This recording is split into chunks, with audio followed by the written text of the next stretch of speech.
Tengku, Nabi-Nabi lain hanya mendalamkan anak ya. Nabi Musa tidak dibuat umatnya begitu. Hanya istilah umat bersalawat kepada Nabi Musa. Hanya istilah umat Nabi Nuh bersalawat kepada Nabi Nuh. Tidak. Cuma Rasulullah yang punya umat bisa bersalawat kepadanya. Itu faedah dari bersalawat kepada Nabi Muhammad. Rasulullah sendiri yang menjawab.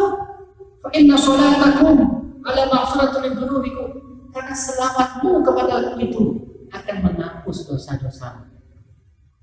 Tengku nyoku hadis sahih ku hadis sahih. Menyonyokan hadis sahih, hadis dhaif, tapi ada hadis-hadis lain yang membantu hadis dhaif. Maka hadis ini bisa naik derajatnya menjadi hadis hasan. Hadis hasan, ulama sepakat boleh diterima sebagai istilah hukum. Nah, ini yang cara. Tengku, punah hadis lain tak? Hadis yang setara dengan ini. Apa kata Jibril? Kata Jibril telah datang kepada Abu Jibril, man shalla alaika min ummatika salatan kataballahu lahu biha asyara hasanah. Itulah Jibril kepada Muhammad, menyona umat gata yang selalu kepada kata Muhammad. Ya, man shalla alaika min ummatika salatan kataballahu lahu biha asyara. Maka umat gatanya ditulis 10 kebaikan. Yang tambah ditulis 10 kebaikan. Ulang, wa mu'at anakmu asyara sayi'at, dihapus 10 keburukan. Berarti keburukan yang dihapus. Kemudian ulang, wa rufi'a lahu asyara derajat, ditinggikan 10 derajat. Nah, inilah yang membuat Nabi Adam diampuni dosanya. Karena Nabi Adam berdoa, Allahumma inni as'aluka bihaqqi Muhammadin lama ghafartani.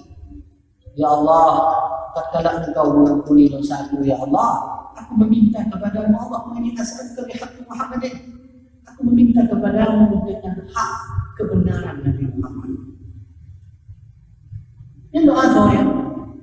Doa Nabi Adam alaihi salam, lama ghafartani. Ya Allah, dengan kebenaran Nabi Muhammad ampuni dosaku.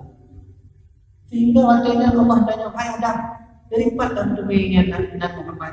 Sedangkan walam adkurka, aku belum menyebutkan nama Muhammad. Dan mana engkau tahu Muhammad? Itu dengan Nabi Adam, ya Allah, ketika engkau menciptakan aku, dan ketika itu mataku terbuka pertama kali, aku melihat keindahan langit dalam surga. Ketika itu aku melihat nama Muhammad, engkau sandingkan dengan namamu ya Allah. Aku yakin tidak ada nama yang kau sandingkan kecuali nama Allah itu, nama yang terbaik dan engkau sayangi. Dan ini bikin Nabi Adam. Ini bikin Nabi Adam. Maka diampuni dosa Nabi Adam. Kenapa? Berselawat. Maka tinggal pada neraka doa, ya Allah itulah alhamdulillah dengan keberkahan Nabi Muhammad. Contoh ya. Menekuk kata boleh dia hanya itu. Gimana cara? Allah betul. Biar dapat kasih Allah Subhanahu wa taala. Maka kesimpulannya adalah menyatakan selalu kepada Nabi Muhammad, maghfiratun li dzunubikum, dosanya diampuni. Wa aqrabu ila darajati wasilah, dan engkau harus menuntut wasilah. Wasilahnya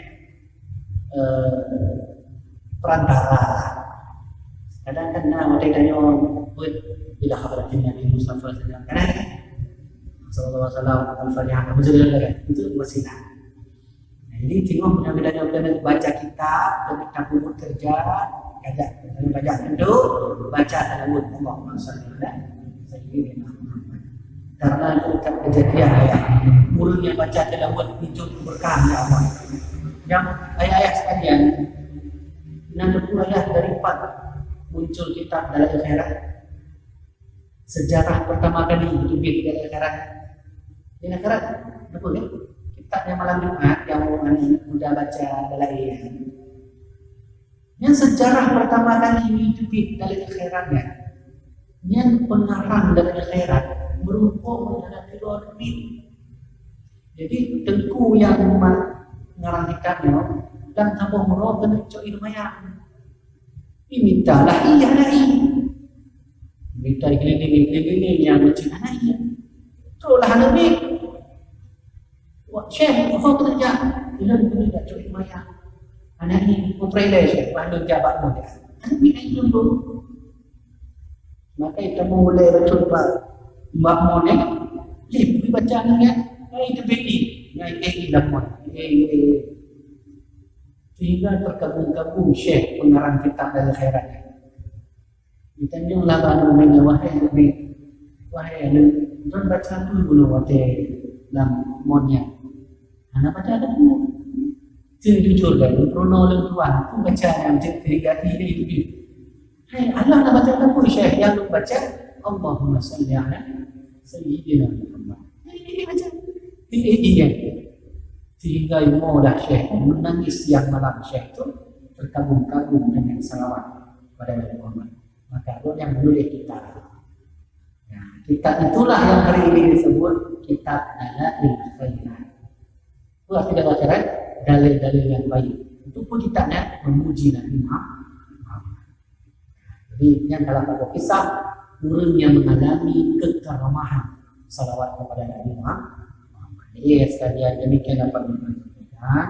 Mudah-mudahan bermanfaat bagi diri sendiri dan bermanfaat bagi jemaah. Ini adalah 3 waktu.